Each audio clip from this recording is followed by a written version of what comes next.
Background for those of you that may not know us that well.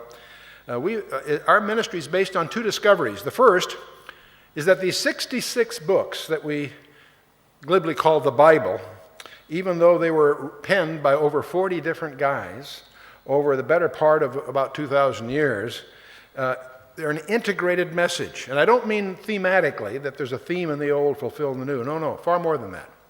That every detail, every number, every place name is there by deliberate design in the original. So that's the first thing, that we have an integrated message system in our laps and once you discover its integration, you need to do that for yourself, and we'll show you some things.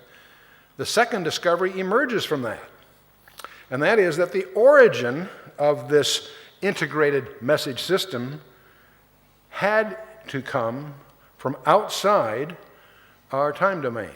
Literally, we're in possession of a message system of extraterrestrial origin, and you can prove that, and we'll show you how.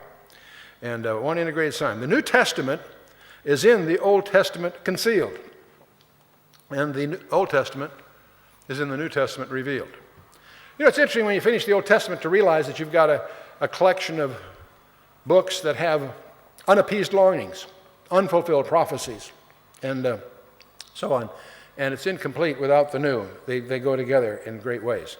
But hidden treasures in the biblical text. Are there such things as hidden messages in the Bible? You know, the Bible says so.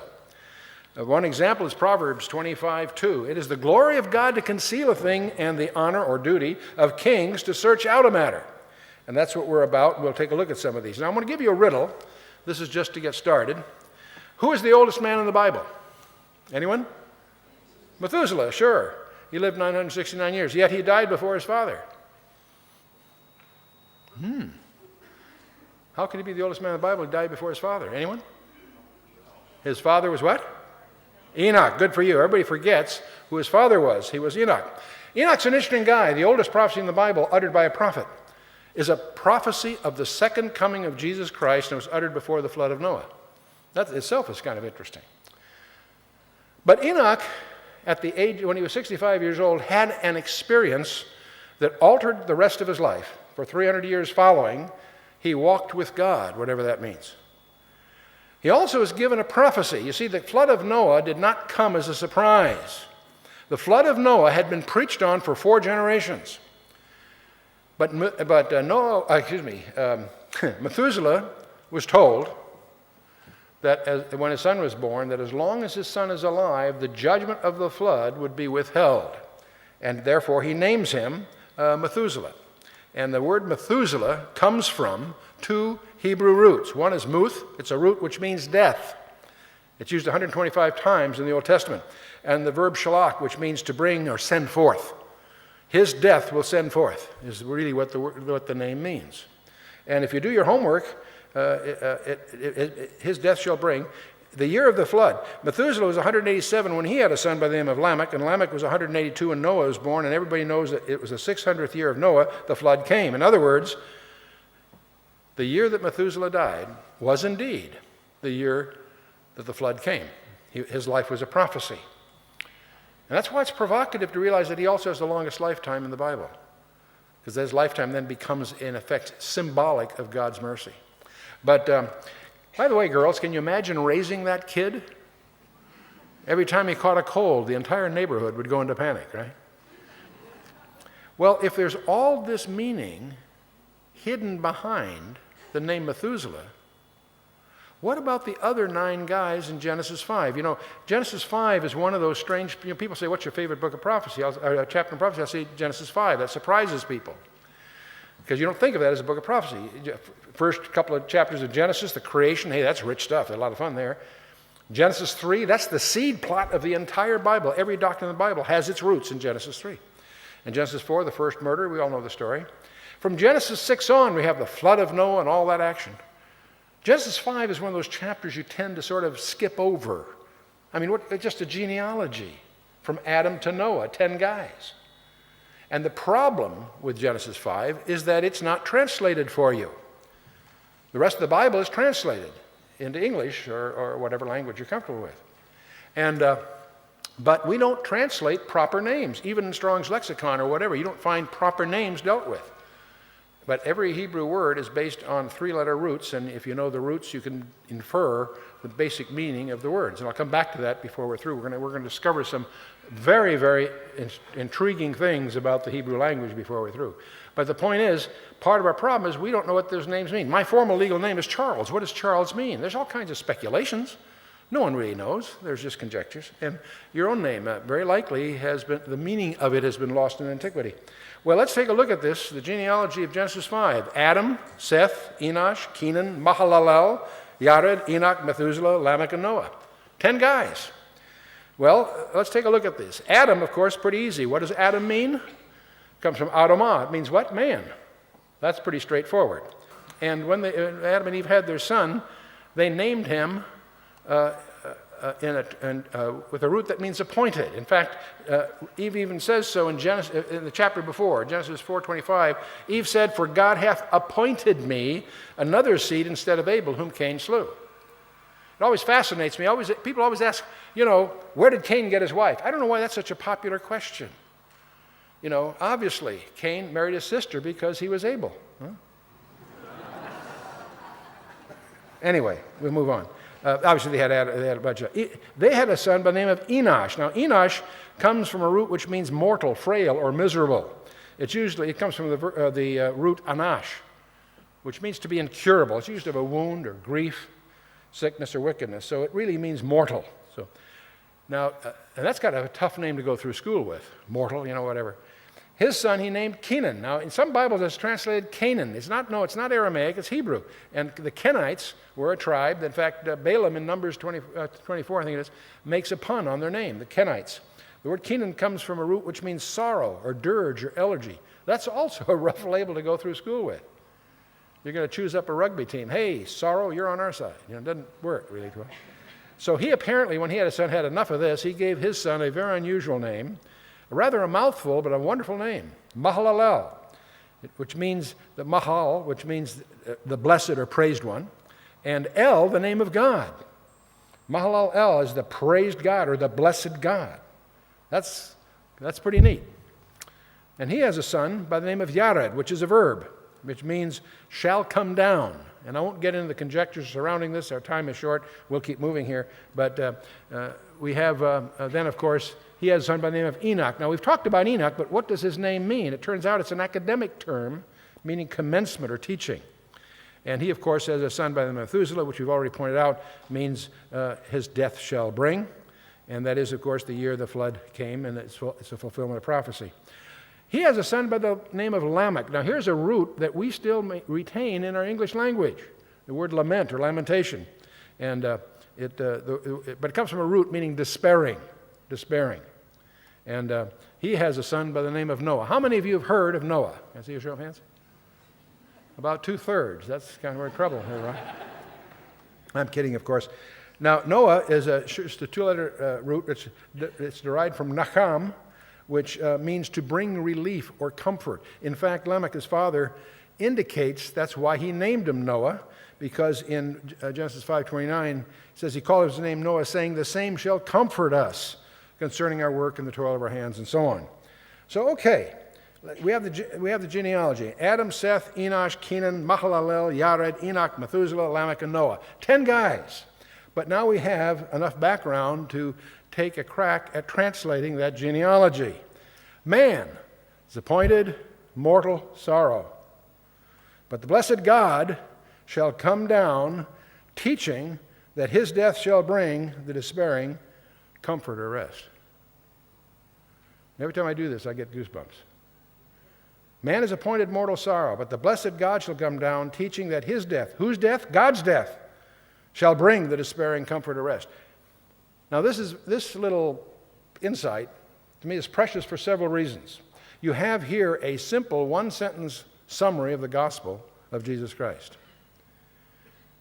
And it also indicates that God's plan of redemption was not a knee-jerk reaction because Adam surprised him by falling. God knew from the beginning he would and had a plan in his mind to deal with it. But there's also a pragmatic aspect of this. There's no way you'll ever convince me that a group of Jewish rabbis contrived to hide a summary of the Christian gospel In a genealogy? In their highly venerated Torah, books of Moses? No way. So I think this is provocative. It's a good beginning. One integrated design. The New Testament is in the Old Testament concealed in more ways than we could possibly enumerate if we had a month to do it. And the Old Testament is in the New Testament, of course, revealed. Now, what we've looked at here, there's some basic issues we need to ask ourselves. When were the angels created? Well, obviously, they're created in verse 1. In the beginning, God created the heaven and the earth. The phrase is intentionally all-encompassing. No problem there. But there's something very interesting we'll discover. We want to know when the angels were created, and when did Satan fall? We know that Satan fell, right? And the whole issue is it possible this happened in the gap between verse 1 and 2? The gap theory is something that was originally suggested by Thomas Chalmers in 1814. And it's been supported by guys like G.H. Pember, Donald Gray Barnhouse, G. Campbell Morgan, Arthur Custance, and others. That doesn't mean they're right, but I want you to understand this isn't a fringe thing. There are some really well-known, highly competent, conservative scholars that embrace this view. I don't think any of them sell it hard. They all just allow that it's very likely a possibility. You follow me? And I don't want to oversell it either in my enthusiasm to get across to you. I want you to be aware of the view. I want you to recognize the possibilities that it might include, okay? Because it still is a conjecture, and we need to discern the differences. It's highly speculative and controversial, but it does seem to link a lot of different passages. And it is very provocative, but there's something else I want to point out right up front. Even if you accept the gap theory, you think, gee, this really makes sense, it does nothing for you as far as dinosaurs or the age of the earth is concerned. A lot of people take the gap theory and they try to use it as their way to get the millions and millions of years for dinosaurs. That's nonsense. The dinosaurs were in the time of Adam. They died. That means they were after Adam's death. There's a whole, you'll discover that even if you accept the gap theory, it isn't appropriate to solve some of the problems that you and I will encounter downstream. But there is an interesting implication. We know from Job, and I'll show you the passage in a minute, that the angels witnessed the creation of the earth. See, when we look at Job 38 is one of these other chapters that you want to jot down for your devotional time sometime.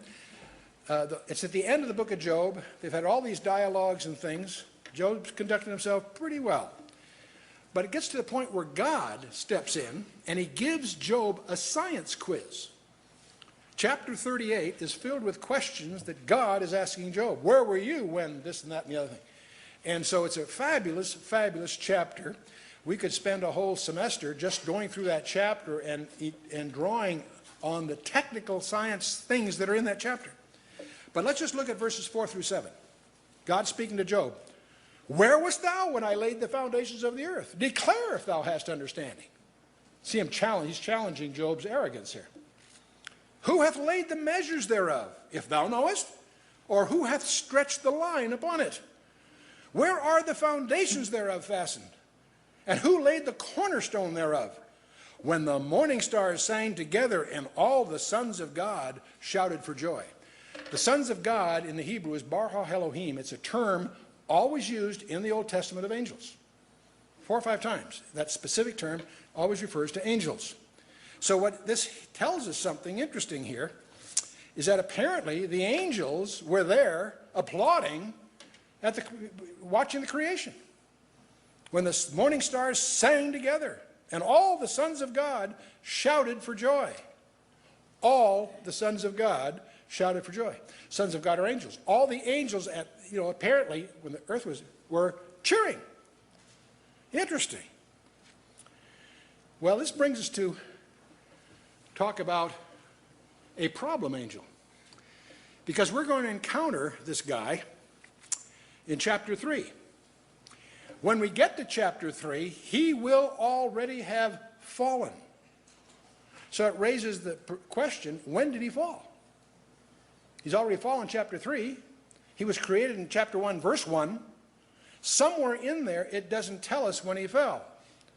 But let's find out what we can by a quick glimpse of his origin, his agenda, and his destiny. There are two passages that are pivotal here. One is in Ezekiel 28, and one is in Isaiah 14. It's easy to remember, they're both multiples of 7. Ezekiel 28 and Isaiah 14. Let's take the Ezekiel one first. For two reasons. You'll learn something about Satan, but you'll also discover a technique that the Bible uses to communicate. Very often in the Scripture, God will direct his prophet or whoever to address a certain person, but the language will go beyond the individual involved to the power behind him. The first is almost just the occasion that gives forth a whole nother disclosure. That happens frequently, and this is one of the places. You want to get used to that, because until you recognize that that's a rhetorical technique, it may throw you. Here, Ezekiel, God says to Ezekiel, "Son of man," that's just a term he uses of Ezekiel all through here, "Son of man, take up a lamentation upon the king of Tyrus, and say unto him, Thus saith the Lord God, Thou sealest up the sum, full of wisdom, perfect in beauty. Thou hast been in the garden of God, every precious stone." Wait a minute here, what's this thing? I should explain, by the way, the verses prior to this, Ezekiel is told to take up a discussion against the prince of Tyre. There's a verse or two about him.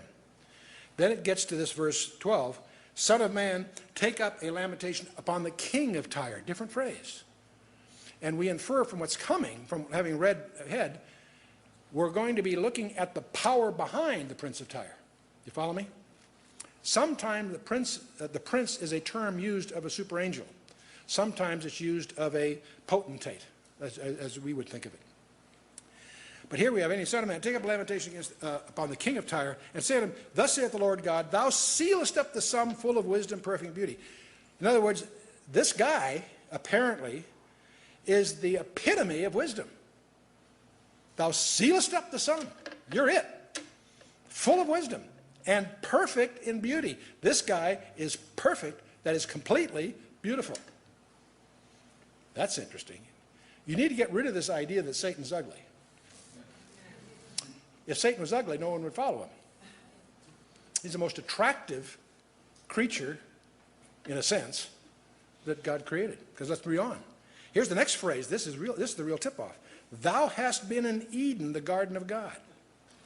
There's no way the literal king of Tyre would even know where Eden was, let alone be there, right? So this suddenly we begin to realize the focus of this message that God told Ezekiel to deliver isn't the literal king, it's the power behind him. "Thou hast been in Eden, the garden of God," and I want you to notice the description of Eden. It's very different than your Sunday school coloring books. "Every precious stone was thy covering. The sardius, the topaz, the diamond, the beryl, the onyx, the jasper, the sapphire, the emerald, and the carbuncle and gold." This is a classic way of describing colored light, to speak in terms of jewels, semi-precious jewels. We find it here, we find it on the breast of the high priest, we find it in the New Jerusalem and so forth.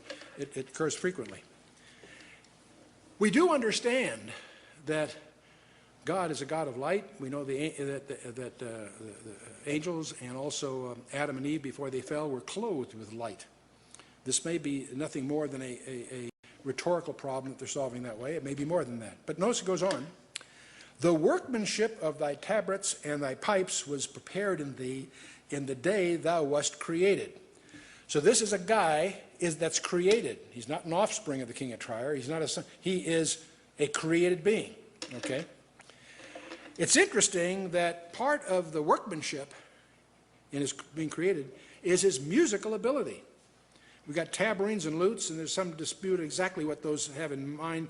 It turns out, I did quite a study of this, and I discovered we have lots of words in the Hebrew that are musical, but no one's quite sure what any of them mean. There's a lot of debate about exactly what instruments and what, you can go through a whole thing chasing that down, and it's not crisp, not tightly defined. But in any case, clearly, though, he had, among other things, a musical ability. And there is a rumor that there's a commonly held view that he led worship in heaven. You'll see why in a little bit. And that may be true. It's certainly true that he's still trying. Lead worship, that is. But you picked up on that, okay. "But thou hast been in Eden, the garden of God." So that narrows it down, because there's only 3 people we know that were in Eden, right? Adam and Eve and this Nachash, the shining one. We'll talk about that when we get to chapter 3 of Genesis.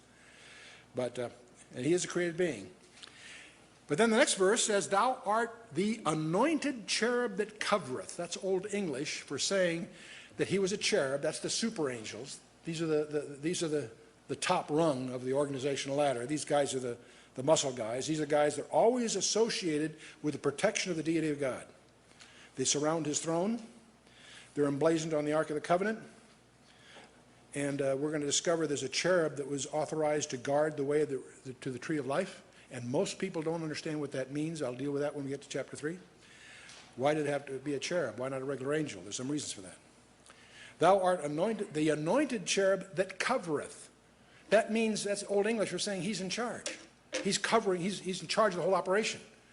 Thou art the anointed cherub that covereth. He's got the authority, the anointing to be in charge, okay? And I have set thee so, God says. Thou wast upon the holy mountain of God. Thou hast walked up and down in the midst of the stones of fire. Thou wast, there's again, the stones of fire, a strange phrase for us, but these precious stones, I suspect, are speaking of light, not contained gems, if you will. You follow me? Anyway, bear in mind, see, we're dealing with hyperspace. We'll talk about that next time. But there's no reason to presume that this is all in 3 dimensions. It might be in more, is my point. But let's go on. Thou wast perfect in thy ways from the day that thou wast created. There's his report card. It starts off great. Thou wast perfect, complete in thy ways from the day that thou wast created. He is a created being. And by the way, I have some news for you. You might want to write this down. He was not Christ's brother. Okay? I just thought I'd get that out of the way. Thou wast perfect in thy ways from the day that thou wast created. And here is this painful milestone word. Till iniquity is found in thee.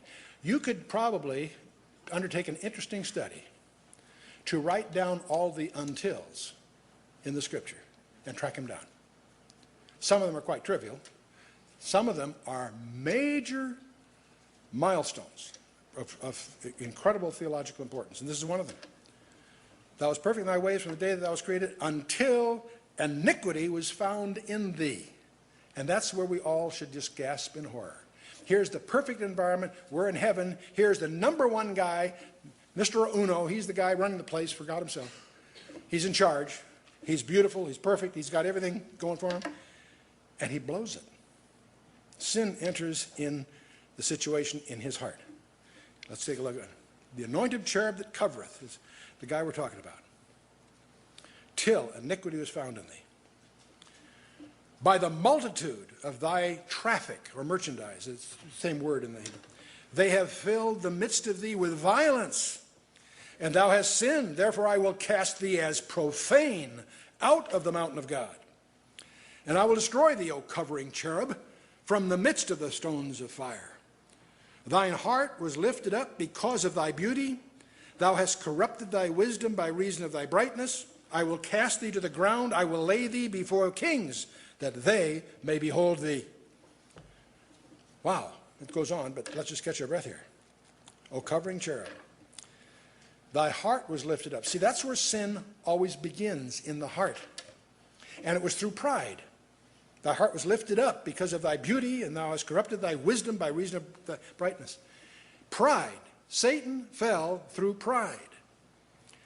When you understand the consequences of that, you can begin to understand why God hates pride in all of us. It's echoes of the first of this problem. It also is illuminating to understand then that God uses leaven as a symbol of pride, of sin, because leaven corrupts by puffing up. And you say that's a pun. Yes, it is. Puns are very common rhetorical devices. Because I will cast thee to the ground, I will lay thee before kings, that they may behold thee. Thou hast defiled thy sanctuaries. Gee, that's interesting. By the multitude of thine iniquities, by the iniquity of thy traffic, therefore will I bring forth a fire from the midst of thee, and it shall devour thee. And I will bring thee to ashes upon the earth in the sight of all them that behold thee. All they that know thee among the people shall be astonished at thee. Thou shalt be a terror and never shalt thou be any more. That's obviously later. In other words, he's going to be a terror for quite a while, but ultimately he's going to be taken care of. It's outlined here. Well, let's shift to another passage of a similar kind in Isaiah 14. In this case, Isaiah is asked to address the king of Babylon. But quickly you discover, if you read the passage from verse 12 on, the language goes beyond the king of Babylon and speaks of the power that he represents, the power that's behind him. And verse 12 starts out, "How thou art fallen from heaven, O Lucifer, son of the morning." This is the only place the word occurs. It's occurred here as a title. The shining one, the bright one, the morning stars, all these are all equivalent kinds of constructions. "How art thou fallen from heaven, O Lucifer, son of the morning? How art thou cut down to the ground, which did weaken the nations? For thou hast said in thine heart, I will ascend into heaven.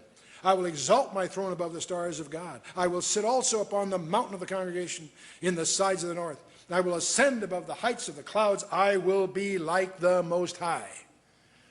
These are the famous 5 I wills. These are the expressions of ambition.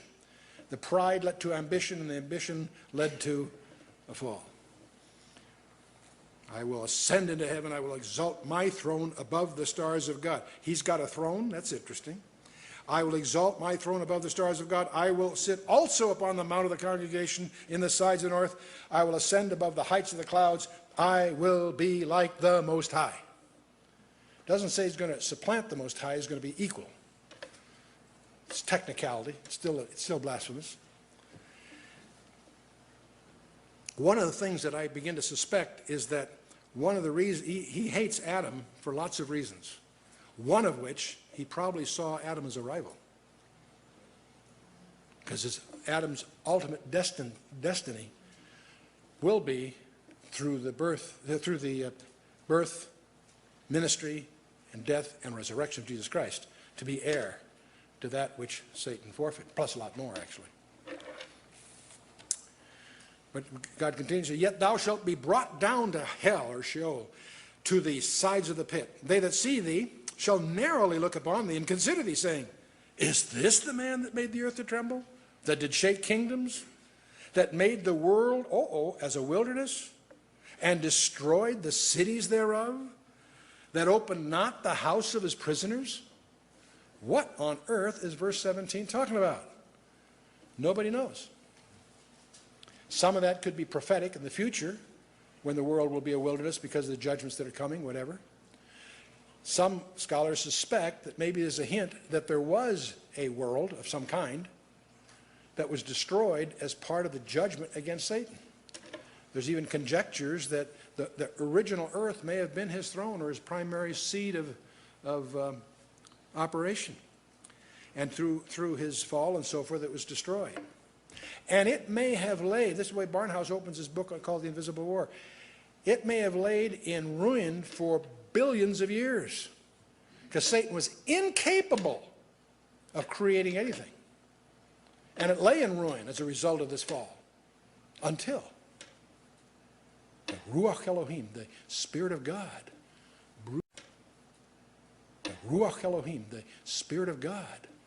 brooded over the waters. And we have the creation that we see in Genesis verse 2 following.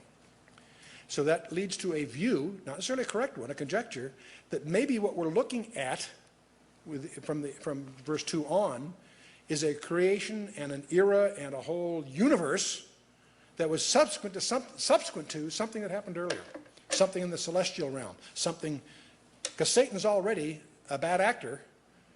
He comes on the scene as Adam begins to get a start. So it's a possibility. Are we certain of it? No. But it's a provocative conjecture. So when we read this in Genesis chapter 1, the first 2 verses, "And the earth was without form and void, and darkness was on the face of the deep, and the Spirit of God moved upon the face of the waters. And God said, Let there be light. And there was light." This is the first direct quote of God in the Bible.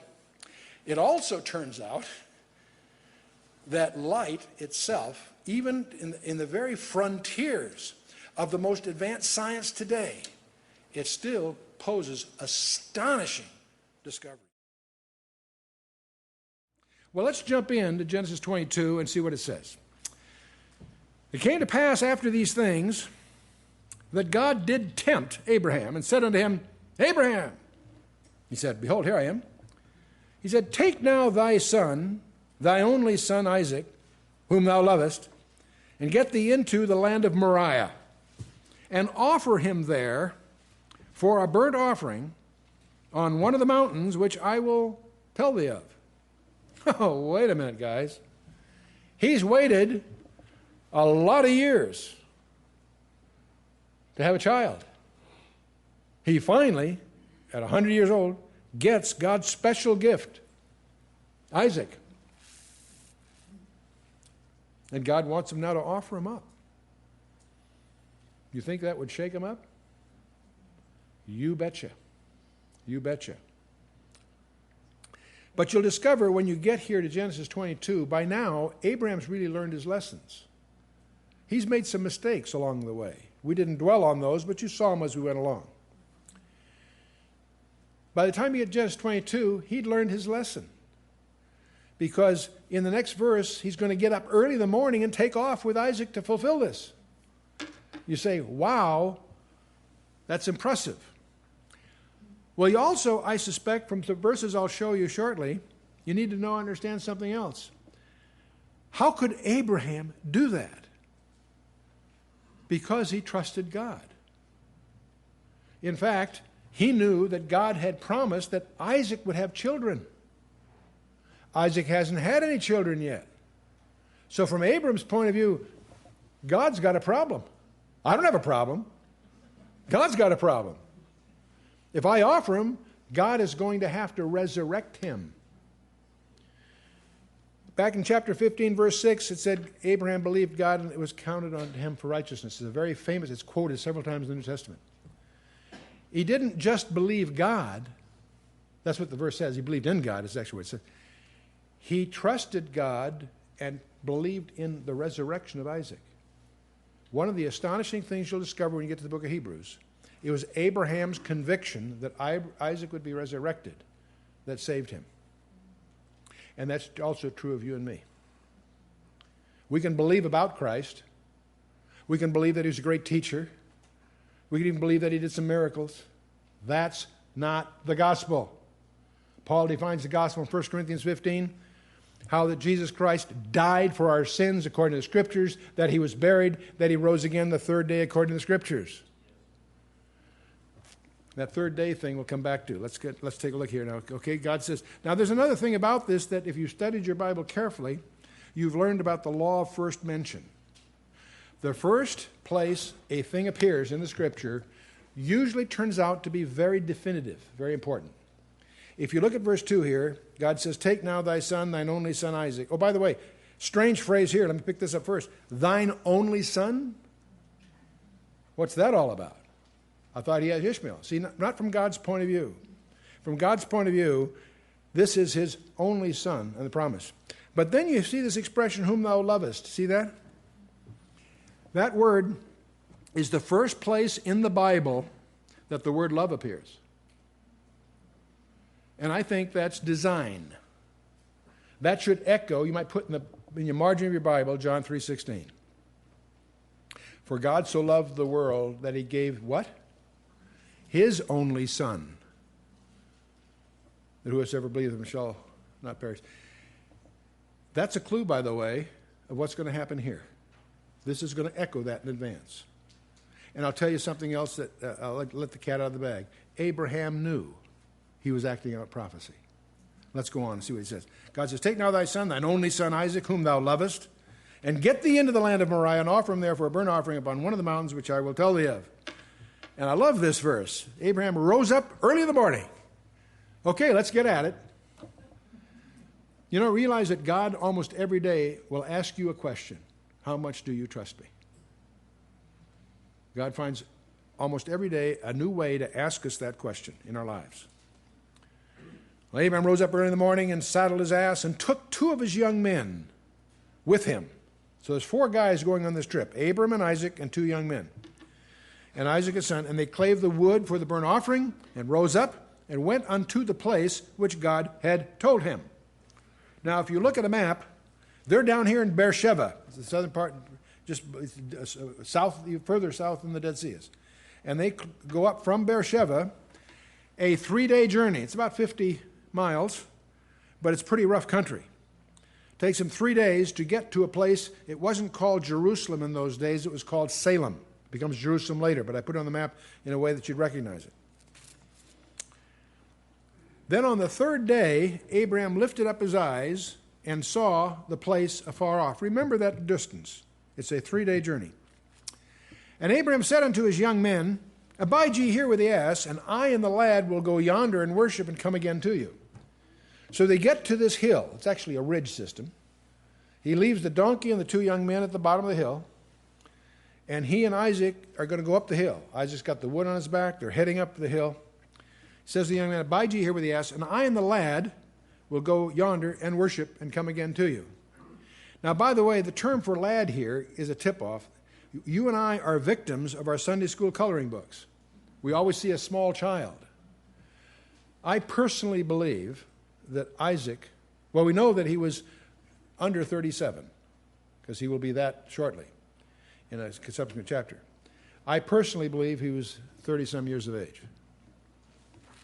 That gives you a little different view here. I and the lad will go yonder and worship and come again unto you. Now, either Abraham is bluffing or stalling or expects Isaac to be resurrected while they're up on the hill. Abraham took the wood of the burnt offering, laid it upon Isaac his son. Notice who's carrying the wood up the hill. Isaac's over 100 years old, right? And by the way, this isn't a 12-year-old that's carrying this wood. It's a young man, okay? And he took the fire in his hand and the knife, and they went both of them together. The word in the translation isn't quite faithful. The Hebrew says they both went in agreement, is what the term actually says. Slightly different, but important.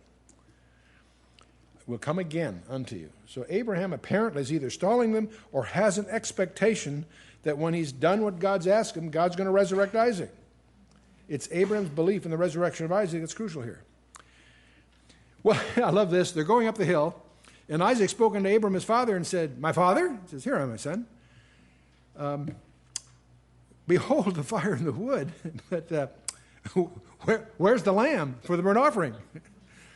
Something's missing, Dad, you know. The dad didn't say, Well, son, you're it, you know. He didn't.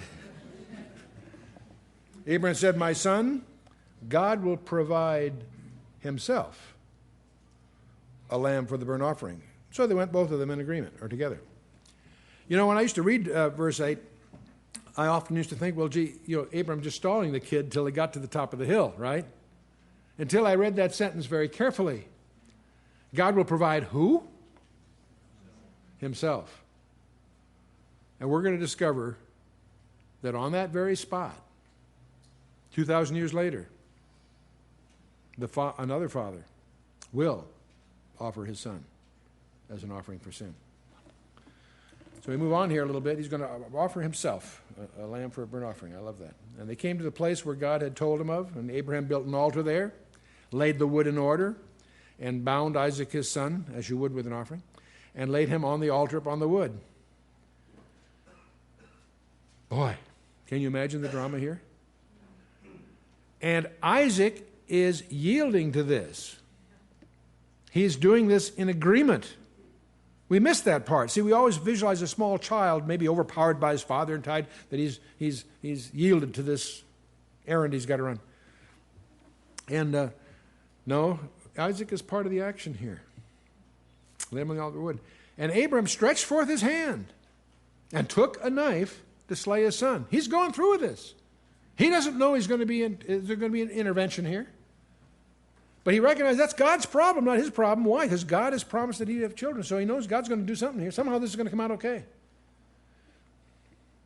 You know, I often see I've seen several movies where it's a fanciful plot line where some person, the key person in the movie, is reading the subject of a prophecy, and that he's going to win, and he battles evil and then finally wins, you know. And sometimes during the plot line, halfway through the battle, he realizes he's prophesied to win, so he gets courageous because he knows how it's going to end, right? And it's just part of the story. But I'm always amused by that because we're in the same shoes. We're engaged in spiritual warfare, very serious one. If you don't believe it, just watch the Democratic rhetoric. And I'm not making a political statement. I mean, they're committed against everything of our heritage. And again, I don't think the Republicans are much better, just not as well organized. The point is, we're in a spiritual warfare, but it's easy to get depressed until you go back and read the Scripture, because we can read the last chapter. We win, guys. And I think Abraham had much that same mentality. He knew that Isaac would have to be resurrected. And if you look at the topography, this I think will be very illuminating. This is a topo map, a topological map of that region. And Mount Moriah is actually a ridge system. It starts at the south end, about 600 meters above sea level. It rises, and there's sort of a saddleback at about 741 meters above sea level, but it continues to rise to a peak. And on the west of it, there's a hill called Mount Zion, and there was at one time a valley between Mount Zion and the Mount Moriah Ridge called the Tyropian Valley. Through the centuries, it's gotten pretty much filled in. But to the east of Mount Moriah, there's the Kidron Valley, which is still quite prominently there, between it and the Mount of Olives. So if you visualize three hills, going from east to west, it would be Mount of Olives, the Kidron Valley, and then the Mount Moriah Ridge, and then a valley, and then Mount Zion. And Jerusalem, of course, has migrated from the ridge westward, so that valley's really been filled in, and most of modern Jerusalem is in the area that was originally Mount Zion, and so Mount Zion becomes a synonym for the whole city, of course. And to the south, you have a valley called the Hinnom Valley, and that was a city dump and so forth, and that gives rise to the idiom of Gehenna as a place that was always smoldering from the rubbish and so forth. Anyway, so this ridge system then, what Abraham is doing with Isaac is they're going up this ridge system. What's not shown on the map, the southern end of this is a place called Salem. We ran into that in Genesis 14. The king of Salem was a guy by the name of Melchizedek. It's my suggestion that Abraham did not offer Isaac in town. He went up the hill above the town, which would be up over the saddleback to the peak. And as you go up the saddleback to see Salem, or Ophel as it's now called, is the southern part of this. There's a saddleback on the way that later becomes the thrashing floor of Araunah that David purchases from Araunah and becomes the site of the temple. It's a Jewish tradition that is at the temple where, at that site, is where Abraham offered Isaac. And that's what they believe, and that's fine. But I don't happen to think so. I believe Abraham went right up to the top. Because up at the peak there, which happens to be, don't make anything of this, but happens to be 777 meters above sea level. It's another 36 meters higher than the temple area in altitude. And amplifying this map a little bit, that's a place that's called Golgotha. And I personally hold the view that Abraham offered Isaac at the peak, out of town, up on the top of the mountain, in effect, at the top of the hill at that time, and another father, 2,000 years later on that very spot, was going to offer his son as an offering that would be the pivot point of the entire universe, the entire creation. Not only you and me, but the entire creation is redeemed. We forget that. I saw a new heaven as a new earth. There's a lot more going on than just you and I, although we're the focus of it. Now, just as Abraham is ready to plunge the knife, an angel of the Lord called unto him out of the heaven and said, "Abraham, Abraham." He said, "Here am I. I haven't gone anywhere, guys. Here I am." You girls recognize that. You always have to tell men twice. Did you notice that? Abraham, Abraham. Eli, Eli. You find that. You always have. You girls have found that out. You always have to tell men twice. And he said, "Lay not thine hand upon the lad, neither do anything unto him, for now I know that thou fearest God, seeing thou hast not withheld thy son, thine only son, from me." Do you think God learned something here? I don't think so. You make it sound like, see, now I know you trust me. That's not the point. Now we know that Abraham trusted him. It's a demonstration. God's not surprised. He counted on it, for crying out loud. Now it's interesting. We're encountering the seas and water. It's kind of interesting if you go through the history of hydrology, and I won't go into detail here, but obviously in the 1500s, Galileo was famous for his telescope. He also was one of the first to make a crude thermometer. And Torricelli, his secretary, made a barometer. We talked about that last time. And that's where he began to sense such things as atmospheric pressure and altitude studies and stuff. Robert Boyle in 1660 developed what we call now Boyle's Law. He developed the relationship between volume and pressure of a gas. A few years later, Robert Hooke developed an anemometer which could measure wind. In 1700, Perrault and Perriot perceived and described the water cycle on the earth. I want you to notice that year. It was 1700. 1714, Gabriel Daniel Fahrenheit measured the boiling and freezing points of water. That's where we give our temperature scale. The Fahrenheit scale comes from that. In 1802, John Baptiste Lamarck started classifying clouds. In 1806, Beaufort developed the wind scale. And so about 1812, Tchaikovsky's overture of 1812 time period, if I can use that, it was the first weather map. So that's a rough flavor of hydrology. It's interesting, though, 1700, they began to realize that there is a water cycle. Well, Solomon tells you all that in the text. In Ecclesiastes 1:6-5, he asks a very interesting question. The wind goeth toward the south and turneth about unto the north. It whirleth about continually, and the wind returneth again unto its circuits. So the wind follows circuits. That's an interesting insight, Solomon. But then he has, all the rivers run into the sea, yet the sea is not full. Well, that's an interesting thing. Have you ever think about that? All the rivers go into the sea, but the sea doesn't get full. It stays there. Why? Because unto the place whence the rivers come, thither they return again. And he elaborates that in the book of Job, talks about this, Job 36. He maketh small the drops of water, they pour down rain according to the vapor thereof, which clouds do drop and distill upon man abundantly. Put those together, you have the water cycle. It took them till 1700 to codify. But it's astonishing to discover how the Bible, incidental to its purpose, anticipates scientific discoveries. The water cycle we've just gone through. The jet stream is described in Ecclesiastes 1. The whole concept of evaporation we've just talked about. It also talked about in Amos 9:6. The source of river water. Fresh water springs in the sea, Job talks about in Job 38. Did you know that there's fresh water springs in the ocean? Many people don't know that. But one that fascinates me is in Psalm 8 and in Isaiah 43, it speaks of pathways in the sea. Now, most of us read those passages and treat them as poetry and don't stumble over them. But there's a guy that was fascinated by that. There's a guy by the name of Matthew Fontaine Maury. And he was fascinated with this phrase that there's paths in the seas in both Psalm 8 and Isaiah 43. So he was born in 1806 in Virginia, and in 1825 he resolved to chase this down, and the way he did it was he joined the Navy as a midshipman. And in 1842 he was put in charge of the depot of charts and instruments. And he started organizing the collection information of all the ships that were sailing. And he collected this data, and then he published maps in 1848 of all the main wind fields of the earth. And he is recognized around the world as the father of oceanography. And when you march at the Naval Academy from Bancroft Hall, which is the dormitories, down Stribling Walk to the academic group, the center building of the academic group is, Maury Hall. And Matthew Fontaine Maury. So as a Naval Academy guy, I had to work that in. But it's interesting because he was a Bible-reading guy, found something in the Bible that puzzled him, and it altered his life. That became his career. And he founded the area of oceanography. There are many stories like this. But I want to acquaint you with something that's very fundamental and very important. It's something that the unbelieving scientists call the anthropic principle. It's a label.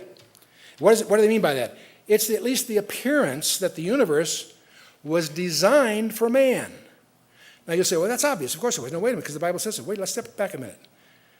The universe itself bears evidence that it's been tuned specifically for you and me. What do I mean by that? If we try to construct a mathematical model of everything we believe that we know about the universe, we discover there are hundreds of delicate ratios that, if altered in the slightest, make life impossible. Not 2 or 3, hundreds. And some of these are so delicately that 1 part in 100,000 changes, and life doesn't happen.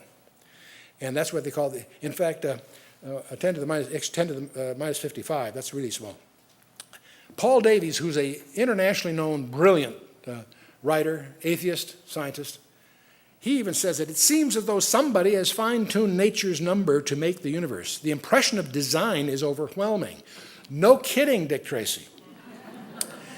But the point is, he's not a Christian, but he is acknowledging, maybe reluctantly, he's acknowledging that it sure looks like the universe is, anyone that denies design is being irrational. That's really what, in effect, he's saying.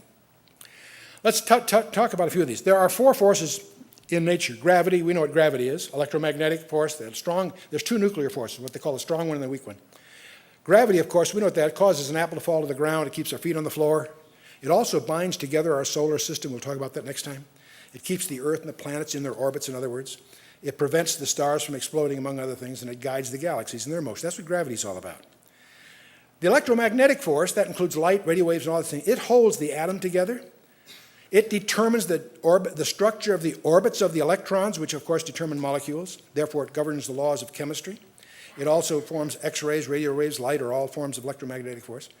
It can overcome the gravity on the Earth, and it can dominate other forces down to the size of the nucleus of an atom. When you get down to an atom, things change. There's a strong nuclear force that binds the protons, the neutrons together in the nucleus of the atom. There's a balance between the strong force and the electromagnetic forces that limit a nucleus to about 100 protons. You can't get any bigger ones than that. It just turns out it won't happen because of the balance between those two forces. So the ratio of those two forces determine, in effect, the periodic table for us. And the energy released is substantially greater than the electromagnetic. If you can release this energy, it's much bigger than electromagnetic. That's what we call an atomic bomb. It also causes the stars to shine, which are essential for life, interestingly enough. The weak nuclear force is the smallest. It governs the atomic instability and radioactivity. It causes disintegration of the heavier nuclei. It can create heat as the decay of radioactive elements in the Earth's core and so forth, or in a nuclear power plant. And then you have, so let's start talking about some of these ratios. Gravitational coupling. If the gravitational coupling was stronger, stars more massive than our sun by 1.4 times, they would burn too rapidly and too inconstantly to maintain life-supporting conditions on any surrounding planets. If it was any weaker, all stars would have less than 0.8 times the mass of the sun, and there'd be no heavy elements in the universe. Electromagnetic coupling. If it was weaker, the molecules for life would cease to exist. If it was stronger, the molecules for life would cease to exist. It's at an exact point that causes these molecules to be possible. Somebody had to balance it. The strong force coupling, if it was weaker, multi-proton nuclei would not hold together. Hydrogen would be the only element in the universe. If it was slightly stronger, nuclear particles would tend to bond together more frequently and more firmly. Hydrogen would be rare in the universe, and the supply of various life-essential elements heavier than iron would be insufficient. What about the weak force coupling? If it was larger, there'd be no helium, no heavy elements. If it was weaker, there'd be all helium and an overabundance of heavy elements. See, again, it's a delicate balance. The ratio of electron to proton mass, this is a strange one. It happens to be exactly 1 to 1836, that ratio. If it's any other ratio, it all falls apart. If it was larger, molecules would not form, and life would be impossible. If it was smaller, molecules would not form, and life would be impossible. It's astonishing to realize how delicately all these things work together.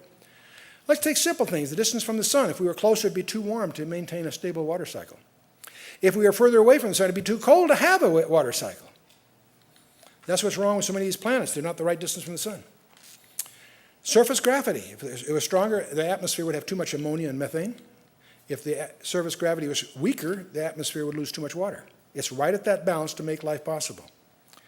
The thickness of the Earth's crust. If it was thicker, there'd be too much oxygen to be transferred from the atmosphere to the crust. If it was thinner, volcanic tectonic activity would be too great. Earth's rotation period. If it was longer, the diurnal, the daily temperature differences would be too great. And if it was shorter, the wind velocities would be too extreme. Axial tilt, you notice we're tilted on the axis. If it was either greater or if it was less, the surface temperature would be too great in either direction, strangely enough. And albedo, that's the reflectivity of the Earth. If it was greater, a runaway ice age would develop. And if it was less, a runaway greenhouse effect. The reflectivity of the Earth is just right to maintain that range, which allows life to exist. The Earth's magnetic field, if it was stronger, electromagnetic storms would be too severe. If it was weaker, there would be inadequate protection from the cosmic rays and stellar radiation. And CO2 and water vapor, we talked about CO2 and water vapor. If there was greater levels, the runaway greenhouse effect would develop, and if it was less, there'd be, the greenhouse effect would be too insufficient. It's just the right balance. Ozone level. I love this one because the ecologists keep telling us, boy, if there's 0.1% change in the ozone layer, it brings cosmic doom. The next time someone points that out to you, turn it around the other way. Who balanced it? To the extent that it's delicate, proves it couldn't be there by chance. If the ozone layer was greater, the surface temperature would be too low, and if the ozone level was less, the surface temperature would be too high. There'd be too much UV, ultraviolet radiation at the surface. And on it goes. All these things, I've just given you a few, there are literally hundreds of these kinds of relationships. Every one of them has to be balanced just right. And there's some scientists that say, gee, if all that's true, then there's certain energy levels of certain atoms we haven't discovered yet, and they looked and they were right. They use this principle to actually make new discoveries. Show up in some very strange way. We talked about the death of Darwinism already, the advances in microbiology. We talked about the digital code. Darwin cannot explain the origin of life because he cannot explain the origin of information. The issue is not when did life begin. The question is where did the information come from? Information doesn't come from randomness. They're opposites to each other. And so there's a concept of irreducible complexity that Michael Behe has introduced that we want to understand. I have here a mousetrap. It consists of 5 parts. A basic platform on which there's a spring that loads a hammer. There's a holding bar that will hold that hammer back and hook itself on the catch, and you have a mousetrap. It has 5 parts. You can't get rid of any one of the parts and still have a mousetrap. It's what we call irreducible complexity. It's very simple, you say, but it has a minimum number of components without which it will not function. If I have only 4 of the 5 parts, I don't catch 4/5 as many mice. I catch 0. You follow me? There's a very profound fundamental insight here. It's that because that's true, this couldn't happen by chance because it's non-functional at all its intermediate stages. It's until someone puts it together that way that has any function at all. There's a concept of irreducible. Let me give you an example in nature. You take a bacteria that has a little tail that drives it through the fluid. We want to take and examine this particular bacteria. The flagellum is this tail, and we're going to examine carefully where it's connected to the bacteria through an electron microscope. When we examine that carefully, we discover something astonishing. What connects it there is an electric motor with 40 parts. Any one of those 40 parts missing, it doesn't work. And it's got C rings and L rings and P rings, and I won't go through the whole thing. You quickly get the glimpse that this is a complicated piece of engineering. And here's the functional description of it, how it operates from the, it's an electric motor. Most of us, okay, So we have a map of physical reality we're going to pursue during this study. The human body is where we're going to end up. There's organs. The organs are made up of tissues. Tissues are made up of cells. Cells are basically made up of molecular robots. The robots are built from an atomic structure, the atomic structure from subatomic particles. And the subatomic particles have no locality. You cut them in half, they no longer are local. They're everywhere in the universe. Very bizarre discovery about non-locality of these subatomic. We talked about the last 3 things last time. This time we're going to talk briefly about cells and these molecular robots, just briefly. We will talk about tissues and organs in the human body when we get to day 6. We're only in day 3. But I want to lay some of this groundwork. One of the fictions that they use in school is the thing called a simple cell. We now know there is no such thing as a simple cell. That's a fiction that Darwin in good conscience probably adopted because he didn't know better, but today we know that's a naive statement.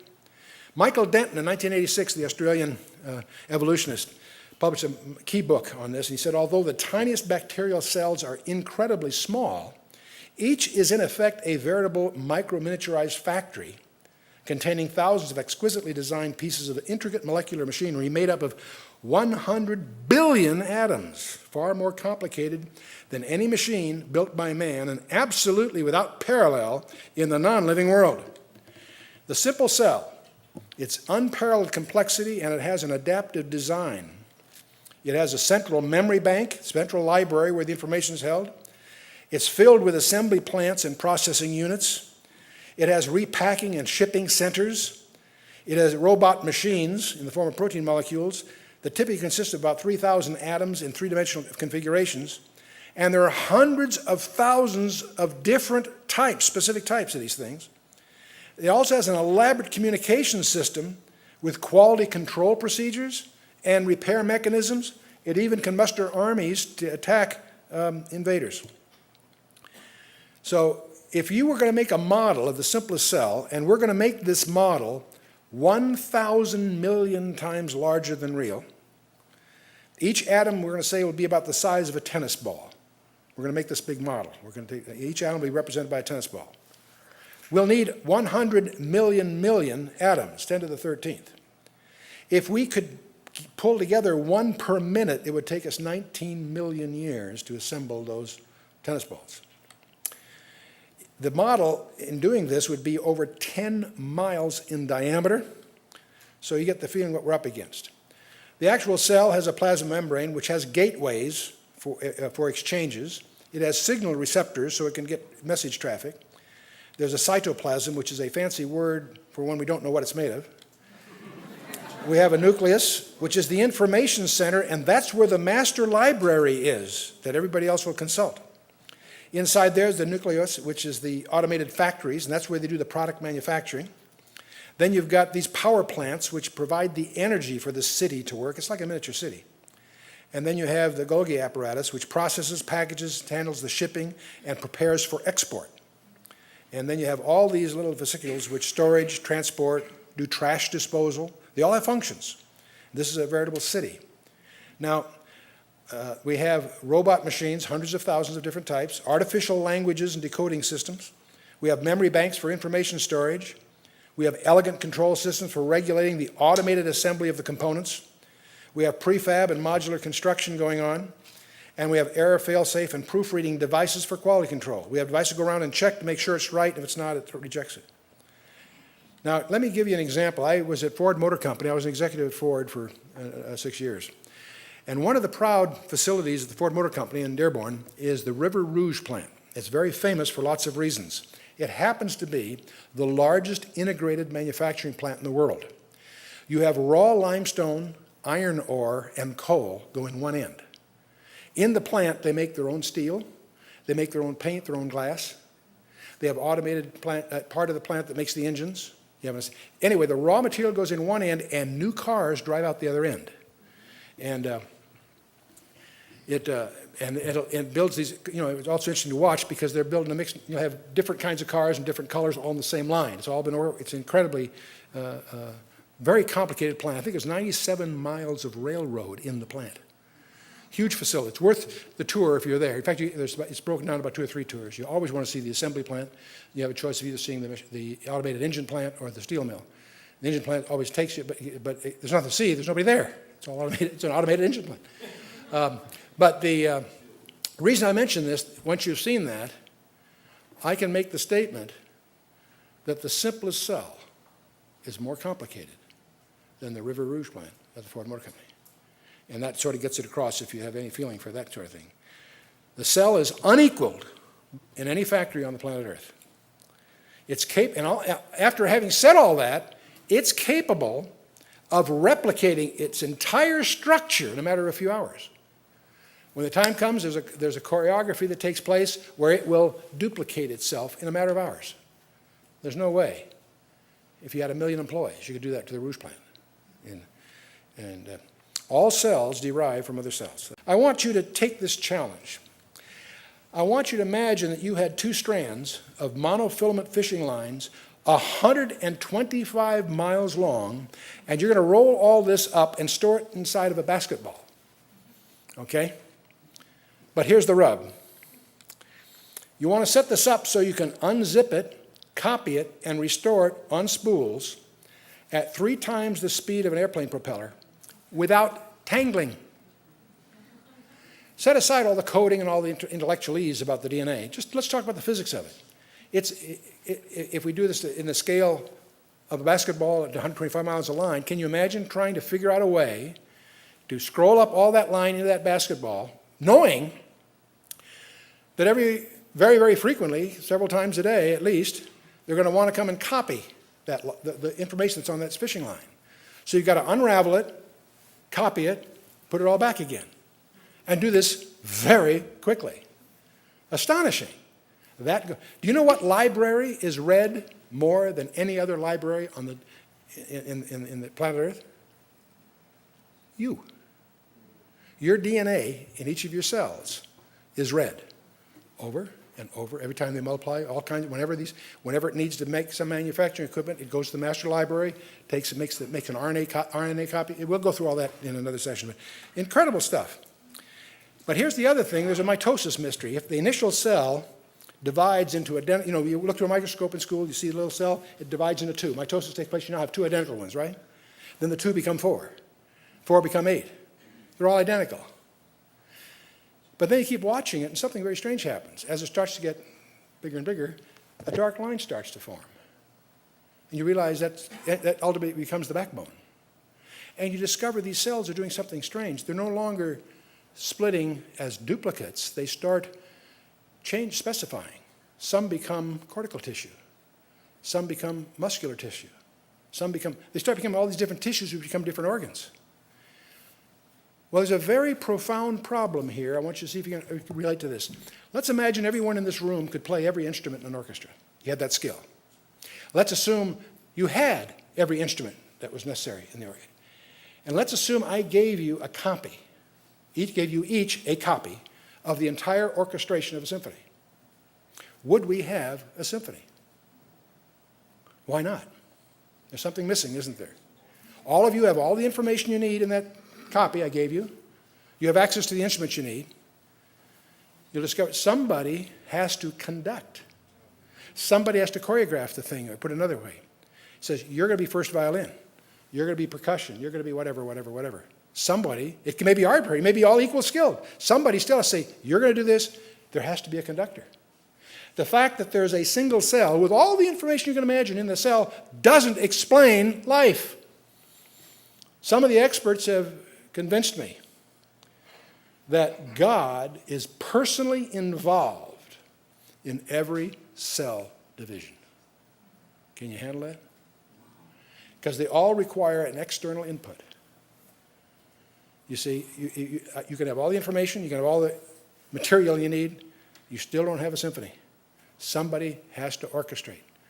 If you two are the first 2 cells and the first 8, somebody finally says, okay, you guys are going to be this, and you guys, someone's got to conduct it. Interesting. Let's turn to birds. Birds are probably, in some respects, the ultimate engineering challenge because they fly and man couldn't, right? And we learned a lot about flying by looking at them. Got some misguidance because we don't have the facilities they have. And I suppose the Wright brothers succeeded because they somewhat ignored what the birds and went at from scratch. We could spend a lot of time going through the architecture of the bird, but as we do, we would discover that every detail of the bird has been engineered for flight. Every detail. Things you never even thought of. The skeletons are lightweight. Many of them have hollow bones to save weight. Do you understand what an aeronautical engineer does to save weight? It's been done here. The fulcrum is fused, which has a couple of examples that helps absorb the shock of the wing flapping. It also helps him breathe, because he's got some breathing problems. We'll come to the breathing problems in a minute. He lays eggs because carrying the young would make him too heavy. That's the reason birds lay eggs, because it's external to their flight frame. The reproductive organs atrophy when it isn't in breeding season. They show up when they're needed, and they atrophy to minimal when they're not needed. The physiology gets even more complicated. The birds have a highly intense metabolism. They have a high body temperature, 104 to 108 degrees Fahrenheit is typical. They have lungs that open at each end And by the way, the feathers have a lot more to do than just flying. They're designed to keep warm, to control the body heat. The lungs are open at each end to have a flow through. We don't have that. They breathe 450 breaths per minute compared to our nominally, say, 30. They have larger hearts if they're high altitude birds. Their hearts beat from 400 to 1,000 beats per minute compared to our 160. So-called, it's what, 20 times or more? The feathers, we could spend an evening talking about the engineering that goes on in a feather. They're there for our aerodynamics. The bird can control each one in 3 dimensions, not just like our aircraft do with the flaps and stuff. They also control the body heat, which is critical. We could go through the feet, but to give you the quick summary of the feet, each bird has feet that are specifically designed for his particular lifestyle, whether it's in the water, under the water, what he's going after, whether he's got to dig, whatever, he's designed for it. And it's specifically designed for each bird. So we should take, let's talk a little bit about the beaks. We go through all kinds of beaks. Here's the parrot beak, or actually it's a kestrel, I guess. It's designed for pulling apart the prey that's too large to swallow. And its hooked appearance is typical of all birds of prey. And the next one is the flamingo. It's got a curved beak for filtering small plants and animals from the surface water of ponds and so forth, in which the beak is submerged, and then the bird pumps the lower bill against the upper, and the food's drained out in sort of a sleeve-like structure attached to the upper wall. And then you have the curlew, which is adopted for probing the shoreline for worms and such. And then you've got the parrot, which is a whole other thing, because he's designed for cracking nuts and eating fruit and that sort of thing, and so forth. And then you have others. Few birds have teeth, so they can screen out the small things. But let's take the most interesting of them all. We'll just take one in detail. Let's take the woodpecker. Have you ever watched a woodpecker? These guys are astonishing. There's things about them that I never realized. They obviously have a very, very strong beak. That's just the beginning of his problems. His pounding is so hard that he'll lose his eyeballs if he doesn't close them. Seriously. He closes his eyes. He has special cartilage between his beak and his head to help absorb the shock. So he goes home without a headache, huh? His tail feathers are designed to be a tripod with his 2 legs to help brace him for the shocks, okay? They're designed for that. Unlike most birds which have 3 in front and 1 in back in terms of his toes, his are 2 and 2 so he can grip the bark of the tree better. He's designed for what he does. Now here's the wild one. He has a very unusual tongue because his tongue is longer than his beak, because it's got to go inside in these tunnels to try to get the larva that he's after. So his tongue is incredibly long, has barbs on the end to grab what he's trying to grab. These larvae don't want to come out of that tunnel. And it also has a glue that the larva sticks to but doesn't stick to his tongue. Man, that takes some chemical engineering. You follow me? That's just the beginning of it.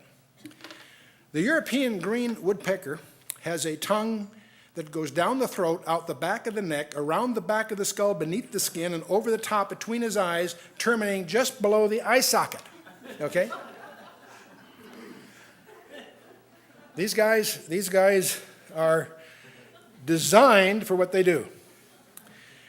Now, I had hoped to get more time to do a little more research, but the more research I've done, I gather from the reading I've done, they still have no idea how birds migrate. They have studied magnetism, they've studied pressure analysis, currents, temperature. There's all kinds of studies that have hints here and there, but to net it out for you, I personally have not encountered, I welcome any rebuttals to the contrary, but I have not found any reliable documentation that explains how birds can go 25,000 miles from birth to where they need to go, and how they do it is a mystery still to this day. I want to tell you about just one. It's my favorite for a number of reasons. That's the Siberian plover, the golden plover as he's called. Little tiny bird, little tiny guy. And he does an interesting thing. The golden plover, here's his flight plan. His flight time is along the bottom in days. The weight of the bird is on the left scale. his fuel consumption's on the right scale. And he starts in Alaska, and he goes to Hawaii. Now, what makes this particular flight interesting is that there's no rest stops. There's no place to rest between Alaska and Hawaii. That's just the beginning of his problems. He weighs 130 grams, okay? He is going to need a lot of fuel to do 250,000 wing flaps to get from Alaska to Hawaii. So the way he does it, he prepares for his trip by gaining some weight. And he will put on an additional, 70 grams for fuel, okay? And you can calculate his fuel expenditure. And when you do that, you discover something very, very interesting. It takes 88 hours to get from Alaska to Hawaii, and he's got enough fuel so that he crashes into the sea in 72 hours. Except there's something else. If he didn't do anything else, he wouldn't make it. He doesn't have enough fuel to go 88 hours. He only has enough fuel to go 72 hours. But each year, he makes it to Hawaii. How does he do that? He makes it by flying in formation. By flying in formation, the ones that aren't the lead are saving fuel, and they trade off. You ever wonder what? You guys that race cars, you know what drafting is, right? That's what the birds do. I never knew why birds always fly in this V formation. They're drafting, what we would call in car racing, drafting. And they save about 20% of their fuel that way. In fact, the plover arrives in Hawaii with 6.8 grams margin for headwinds, okay? So you can tell I'm kind of a nerd. I got this stuff from Werner Gittin. I was just fascinated. I made little charts and stuff. You get a great insight. I do a lot of my stuff late at night or real early in the morning. I come down to breakfast. Nan's made eggs, whatever. Let me show you. And I got these charts and the curves and the equations and so forth. And I'm showing her. She looks at it right away and says, gee, that's interesting. That's just like us, isn't it? I says, what? We can't make it alone either. She cut through all the equations, all the stuff for the application. See, you and I can't make it alone either. That's why we have fellowship. That's why the Scripture says we should not forsake the assembling together. We have diverse gifts, and we each need. If you're not exercising your spiritual gift, you're defrauding the body.